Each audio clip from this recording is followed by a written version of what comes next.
The chin-up is a phenomenal exercise to strengthen your biceps, lats, numerous scapular muscles, and your core. I actually attribute my ability to do one-arm chin-ups to all the time I spent building my pulling strength with heavy-weighted chin-ups. If nothing else, they're extremely convenient because anyone with just a doorway can get started training these. But with that said, most beginners, actually most fitness professionals, have no fucking idea how to properly and safely build up their client's strength for their first chin-up. And I hate to break it to you guys, banded pull-ups and kipping pull-ups isn't gonna cut it. At best, you're not gonna make progress, and at worst, you're gonna end up injured. So let's cover the structure that I like to use to progress my clients from their first strict chin-up all the way up to 10 plus. The first thing we're gonna need to do is strengthen the starting position and the ending position of the chin-up. The starting position being hanging, and ideally the ending position being chest to bar. With all pulling exercises, regardless of hand position, research has demonstrated to us that there's gonna be this basic order of operations.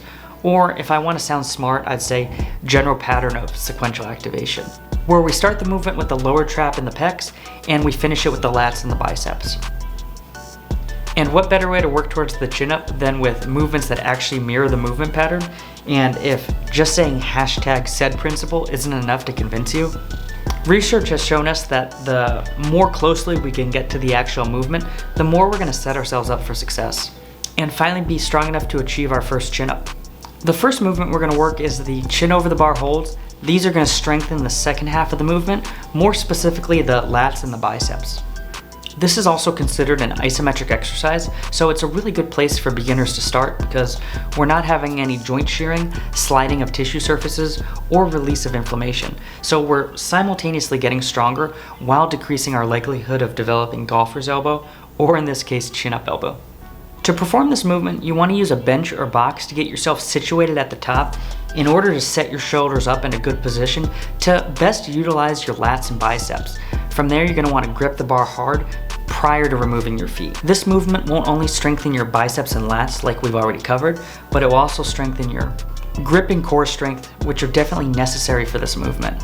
The second movement we're going to pair with these are hanging scapular retractions.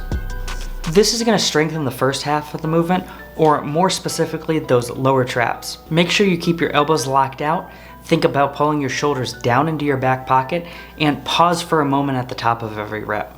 This movement is also an essential component of the chin-up, as the chin-up consists of two separate phases. The first phase where we pull the shoulder blades down, and then the second phase where we break at the elbow. When done efficiently, it will just look like one fluid motion. And this definitely showcases how important this subtle movement pattern is in your chin-up strength and elbow health. Moving on to phase 2, we're starting out with eccentric chin-ups, which is going to strengthen our lats, biceps, traps, and core in one movement. The beauty of eccentrics is we're going to be roughly 1.5 times stronger in the eccentric movement pattern as opposed to the concentric movement pattern. So we're going to take advantage of this principle and strengthen the exact muscles along the same movement pattern in order to strengthen our chin up. With this movement, just like the isometrics, we want to assist ourselves to the top, get ourselves set up, and then perform the rep. You also want to make sure you have constant control from the top to the bottom of every rep.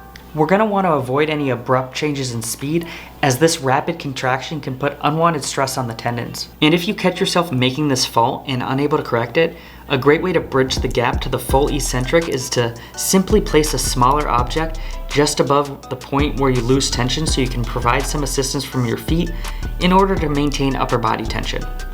And over time, as you become stronger, you're going to be performing the movement with less and less assistance until eventually you're doing it with no help. And we're going to be pairing these eccentric chin-ups with ring rows to get some additional work in on our lats, traps, core, and arms. We already know from research this movement outperforms seated rows, barbell rows, and lat pull downs when it comes to lat activation, which is great because ring rows are way more accessible, especially if we want to train from home.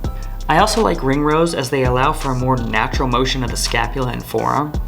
Finally, we're moving on to phase 3, which is going to be banded chin-ups. And I know I shit on banded chin-ups earlier, but understand, without the previous 2 phases and having that foundation, they're just not going to be that effective. And also understand, the band is only effective up to a point. Choose a band with minimal thickness where the athlete is most likely going to be pulling around 80% of their body weight. Alternatively, you can get a training partner to lightly spot your feet and assist you as needed.